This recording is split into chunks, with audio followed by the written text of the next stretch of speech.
We're out today looking for Morel mushrooms. We might be early. Might stumble upon some today. Hopefully we do. So we may be a little early. Just the ferns are barely popping up through. Spot number 2. It's a lot greener here and warmer. And this is a good indication. These May apples that are coming up are a good spot. Usually a good sign that the temperature and everything's right to produce morels. But we're in a new spot, like I said. The old spot is colder and it's not as green. This spot, as you can tell, is a lot greener, warmer. So we're taking our time and walking through this area to see if we can find any. So second spot for the day.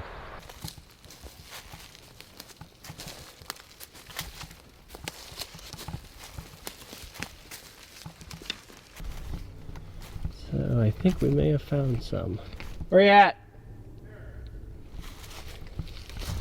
The old bird dog get it done. You got one. Found one. Oh yeah.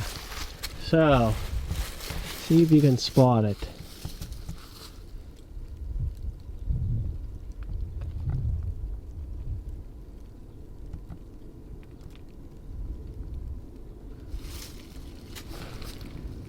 So now what the trick is, you mark the tree. Let's put a little ribbon in the tree.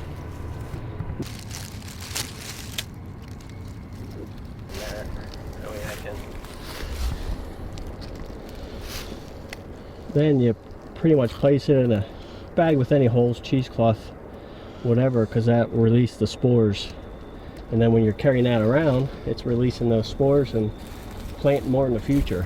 So there's our mark. Now from here, there's probably more. There usually is. So we're going to take our time here and really scan it. There's a tulip poplar there. Everything else here is maple. There's an elm up there. Right. That's tulip poplar that's dead. This isn't traditional mushroom. Because you're usually looking for dead elms, Yeah. for the most part. That's a good takeaway. I also think it's early enough that these rocks probably help heat everything up. Ah, that's a good assumption. That's my belief. Because it's early in the season, they're just starting to find them. Right. Yeah. But I didn't bring up the thermometer to see the ground temperature. But that's a good reasoning. The heat from the rocks could maybe heat the area up a little bit better than what the normal temperature would be. Works for snakes. Yeah, it does work for snakes. So how did you really just spot that? It was just like it was a. It's like it had a neon sign. Whenever I walked up, it was just looking right at me. Yeah. And that all also depends on the angle too. You could be standing here looking right at one, lose it. Whenever I walked over towards you, I couldn't see it because of that green thing. But for some reason, as soon as I stepped up, it was about eye level, and it's just like it was. There bright. it was. Yeah. I think I'm going to pull my bag and just keep working up this ravine. I think that's a locust. Locust. This dead tulip poplar might be okay, and that's an elm. We'll go check up there maybe. Yeah. I'll keep working my way.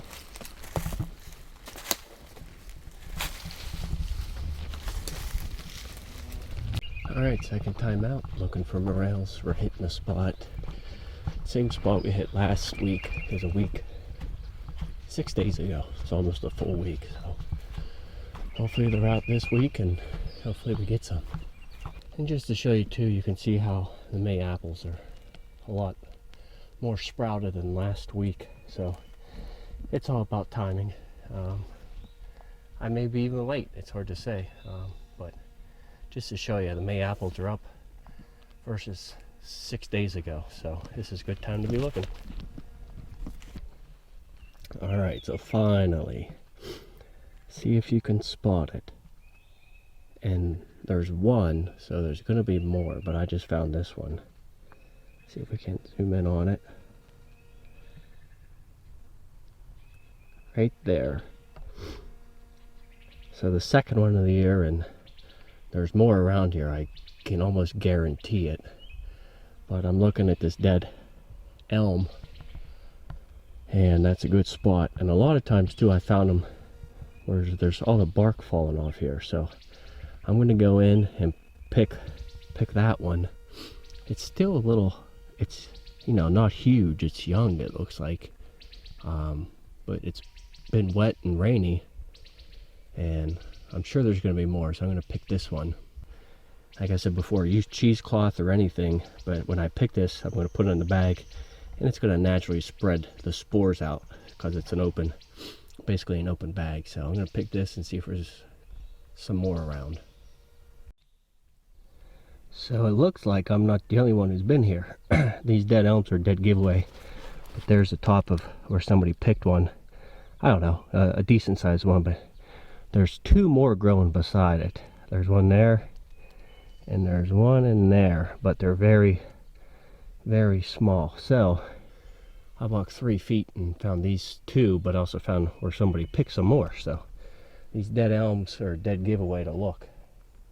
So I'm going to grab these two while I can, because I'm sure somebody else will be back in the future. So is that a black snake or a rattlesnake?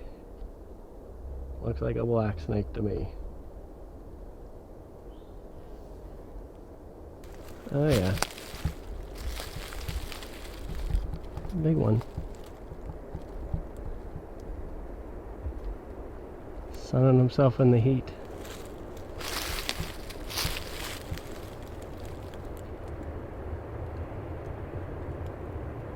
Pretty timid. Doesn't want to move. We'll let him be.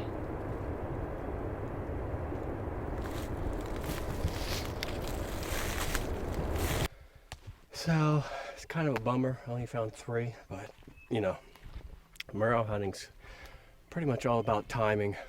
I'm on public grounds and I'm driving about 45 minutes away from my house, but I'm covered in sweat, probably covered in ticks. I only found 3.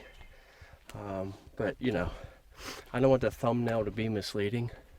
We did find that many morels last year in the same area. We found about two or 3 patches on this site I'm looking at, and you know, I think in total we found 137 last year, but only 3 this year. Like I said, it's all about timing.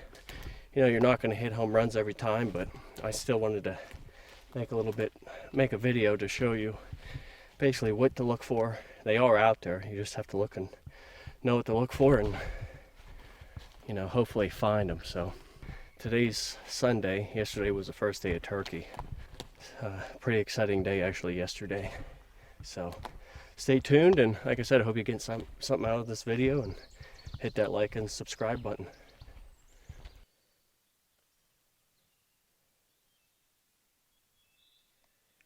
The only downfall of hunting mushrooms and turkey hunting: ticks.